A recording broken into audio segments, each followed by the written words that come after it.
நரகத்தின் தாகம், மஹ்ஷரிலும் தாகம்,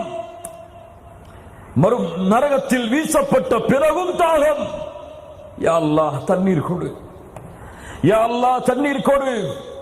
மாலிகே, நரகத்தின் காவலாளியே, தண்ணீரை கொடு. وَإِنْ يَسْتَغِيثُوا يُغَاثُوا بِمَاءٍ كَالْمُهْلِ يَشْوِي الْوُجُوهَ. செம்பால் ஊற்றி காய்ச்சப்பட்ட அந்த பானம் அவனுக்கு முன்னால் அவனுடைய தாகத்திற்காக கொண்டு வரப்படும். அந்த பாத்திரத்தை கொண்டு வந்த மாத்திரத்திலேயே யஷ்வில் உஜூஹ், அந்த முகம் கருகி அப்படியே விழுந்துவிடும். பிஸ ஷராப், கெட்ட பானம். அல்லாஹ் கூறுகிறான், வஸாஅத் முர்தஃபகா, அவன் ஓய்வெடுக்க சென்ற அந்த இடம் மிக கெட்டது.